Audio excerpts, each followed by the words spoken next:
workshop, I will be teaching you guys all about sexual assaults and how to empower yourself. Alright, so we're going to do a quick intro just to set some ground rules. So obviously, we will be discussing sexual assaults. I know that is a hard topic to undertake and stuff like that. It might make you uncomfortable. But we will also be discussing how to empower women in order to fight back against sexual assaults, how to discussing what to look out for in men or in just generalized people. So, obviously, now quickly, do I have your consent for you guys to be videotaped, hear your voice in the audio and stuff like that?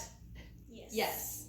Okay, so real quick before we actually fully start, I would like us to come up with a safe word in case anybody gets uncomfortable, just due to the topic of sexual assault. So in case you want a topic to be skipped, whatever, just say the safe word and stuff like that. So what would you like the safe word to be?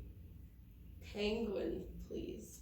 Alright, okay, so if you guys ever need me to skip past a topic or whatever, just say penguin and I will just proceed to skip over it. Alright, so we're gonna play a quick game called Myths versus Facts. So either you guys can play it individually or you guys can do it together. What would you guys like to do?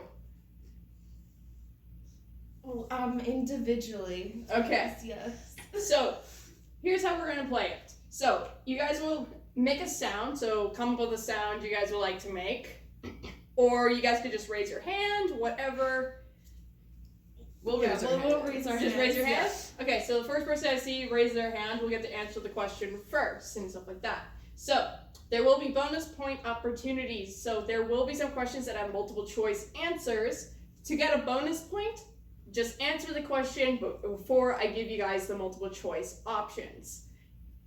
Simple as that. You guys good? Yes. Okay, so. And of course, the winner will get a prize at the end, alright? So, first question, this will be a multiple choice question. So, what percentage of sexual assaults against women are committed by men? 90. Oh, wait. Never mind.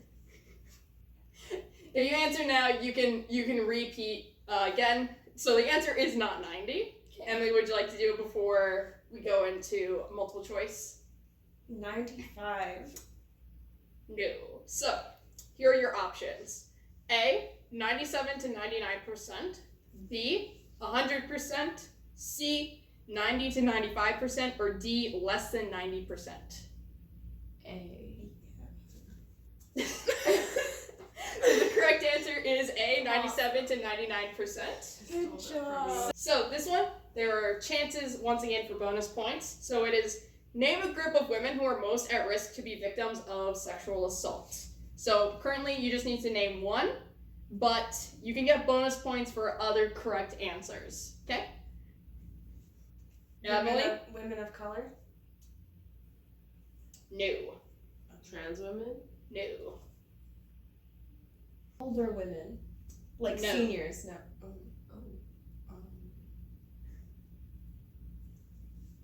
Teenagers? Women under 24, correct. Yay. Okay. Would you guys like to keep going? Not or yay, actually, but Or would you guys like I'm me? just curious Yeah. about what it is. Okay, so those with disabilities, indigenous women, women under 24, like you said, bisexual women, and women who have been sexually assaulted before. Yeah. Okay. Next question. True or false? You are more likely to be sexually assaulted in a place that you are familiar with. Emily. True. Correct, yes. You are more, of course the myth is that you believe you might get more sexually assaulted at a bar, but it's actually someplace you're familiar with because you're more likely to actually willingly go there and stuff like that.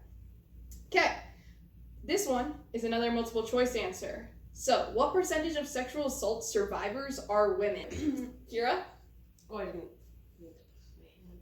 You want to try to give an answer before I give you multiple choice? And there is a range, so if you land within that range, I will give it to you. Between 90 and 96. I'll give it to you. Because it is 80 to 92%. So you said 90 to something. So I will give that to you so you get the bonus point as well. Woohoo! women are more likely to get away if they fight back.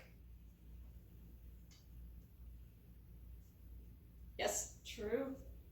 Yes. That checks out. Yeah. Okay. True or false? Alcohol does cause sexual assault. False. Correct.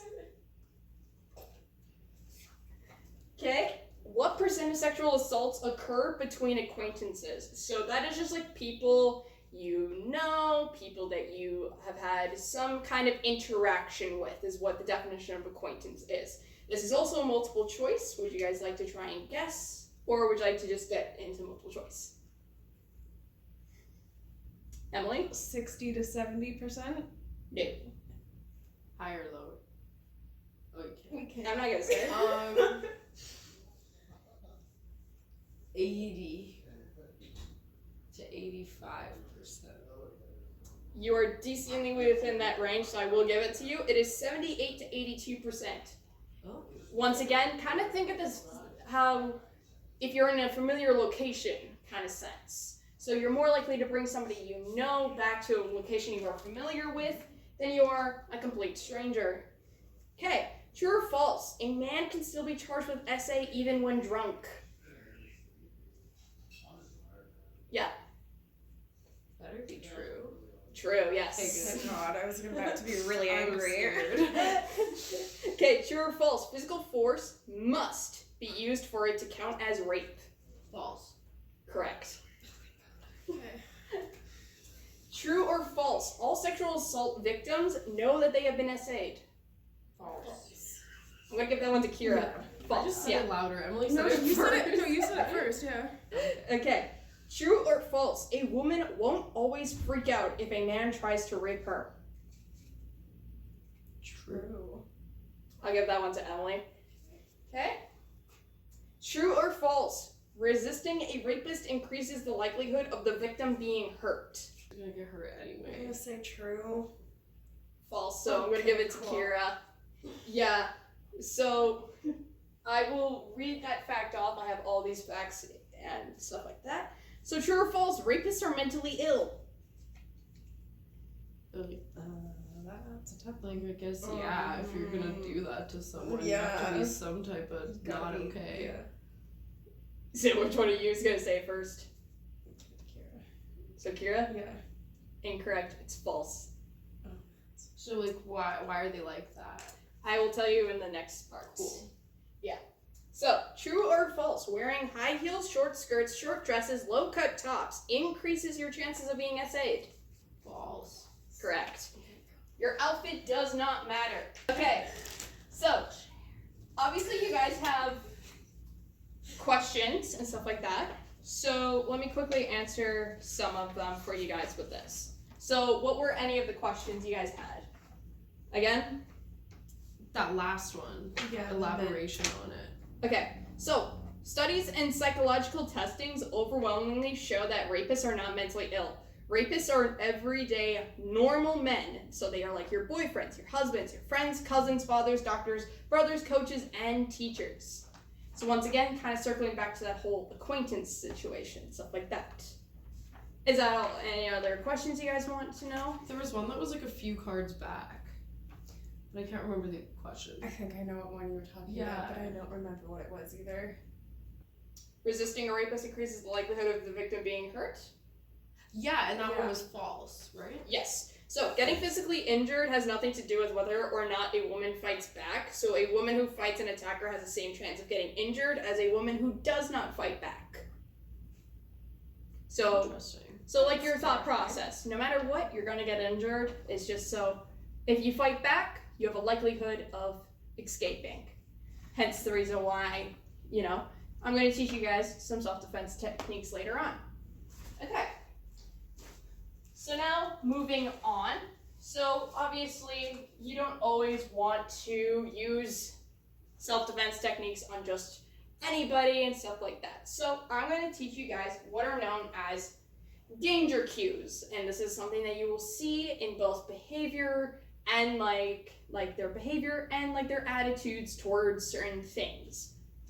So, danger cues, these are, like I said, these are like the behaviors, attributes that some kinds of men have. So there are 5 categories of them: persistence, feelings of sexual entitlement, need for power and control, expressions of hostility and anger, and acceptance of interpersonal violence.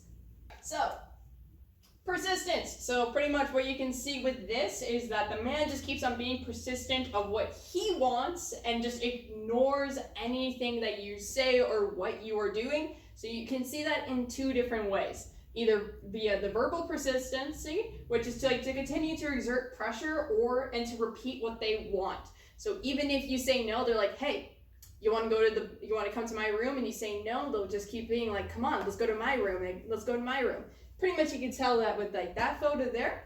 And then physical persistence is to continue to touch you or otherwise to act as if you have not said no or pushed them or their hand away. You can best see that here. He keeps leaning in to try and kiss her, but she keeps trying to push him away, but he just continues to be persistent at that. The next one is feelings of sexual entitlement. So men might feel sexually entitled for whatever reason, and might do some of the following. So they might touch a woman with no regard for their wishes, inappropriately sexualizing relationships or things that are not sexual at all in the slightest. They might make conversations that are inappropriately intimate, telling sexual jokes at inappropriate times or places. Okay, so telling sexual jokes at inappropriate times or places, and like making inappropriate comments. So that could just be like making inappropriate comments about like women's bodies and just whatever kind of stuff. Okay, so the next one is like need for power and control. So men might feel the need to be in control of the situations at all time and have power over everything. So you might see men interpreting people, especially women, being a sore loser at playing just like basic games like Monopoly or Sorry, whatever.